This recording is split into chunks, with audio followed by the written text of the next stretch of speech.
Leva à 10ª pergunta. Pergunta número 10. Podemos colocar a nossa fé nos ricos, famosos e poderosos? Pode o mundo nos salvar? Não. É claro que não. Isso, na verdade, é bastante óbvio, não é? Não posso permitir que a minha fé esteja naquilo que os ricos e famosos estão dizendo. Correto. Eles pertencem às sociedades secretas.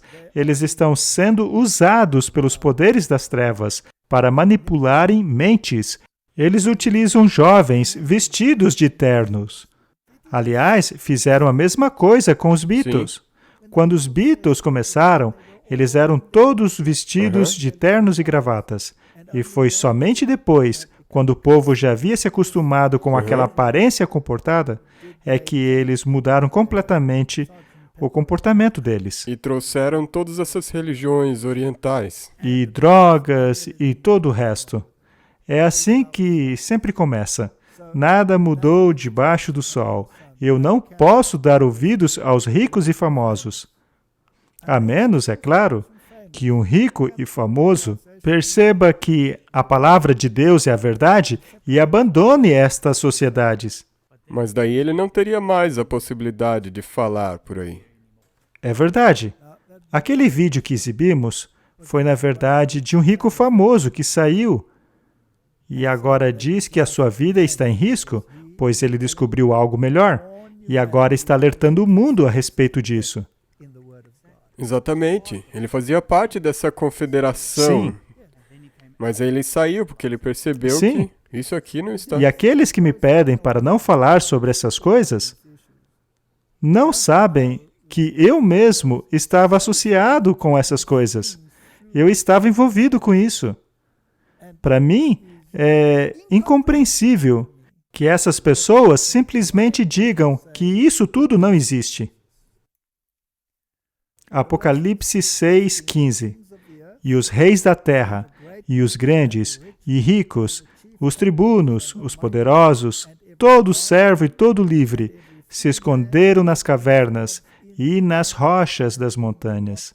Este é um verso bastante interessante, não é? Ele cita os poderosos, os juízes, os servos e os livres. Engloba toda a sociedade. Sim, até mesmo a maçonaria. Eles se esconderão, para que comais a carne dos reis, dos juízes, dos fortes, dos cavalos e dos que se assentam sobre eles, e a carne de todos os homens, livres, servos, pequenos e grandes.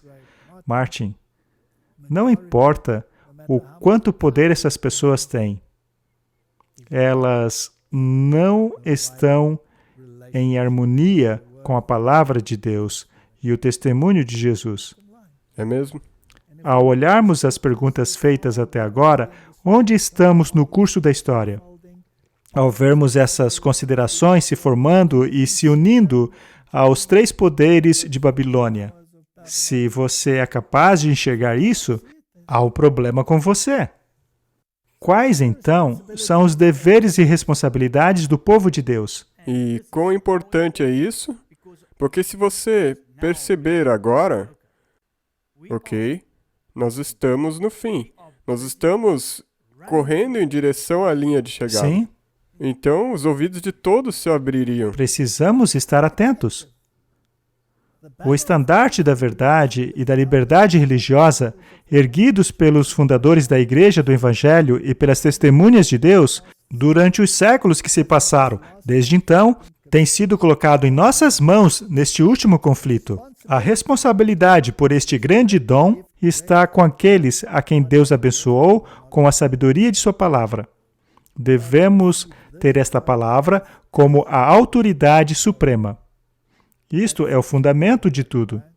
Precisamos reconhecer o governo humano como uma ordenança divinamente apontada e ensinar obediência a ela como um dever sagrado dentro de sua legítima esfera. Mas quando os seus reclamos passam a conflitar com os de Deus, devemos obedecer a Deus ao invés do homem. A palavra de Deus deve ser reconhecida acima de qualquer legislação humana. O assim diz o Senhor não deve ser substituído por um assim diz a igreja ou assim diz o Estado. A coroa de Cristo deve ser erguida acima dos diademas dos poderes terrenos.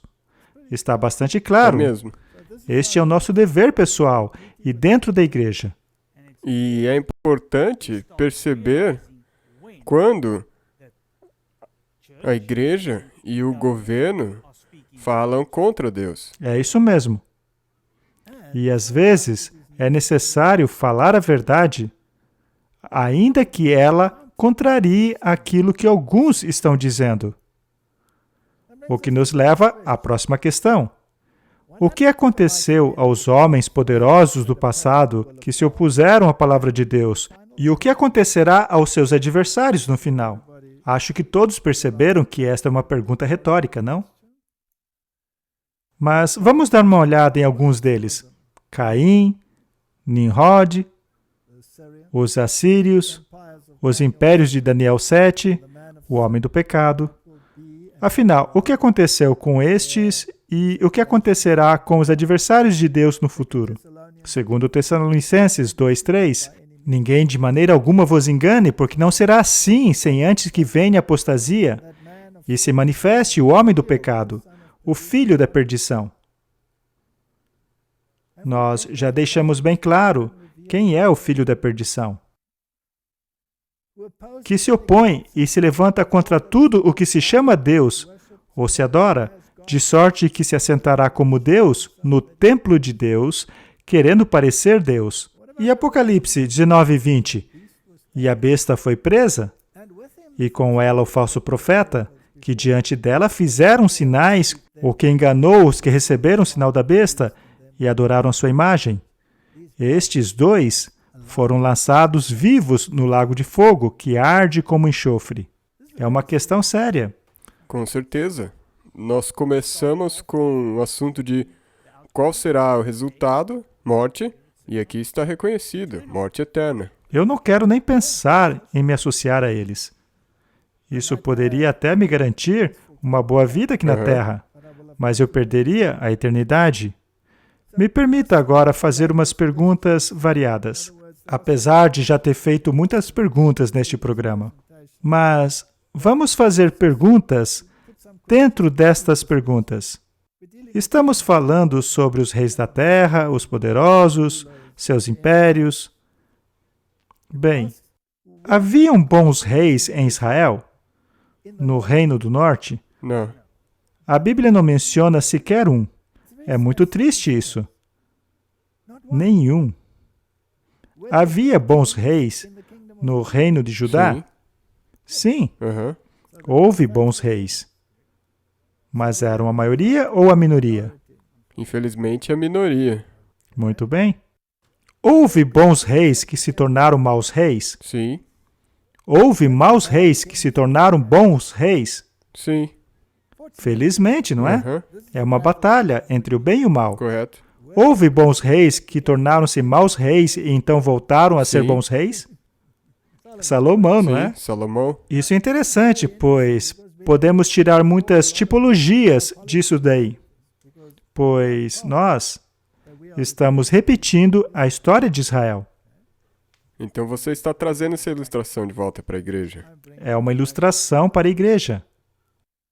Agora, mais uma pergunta. Número 12. De maneira geral, a maioria desses reis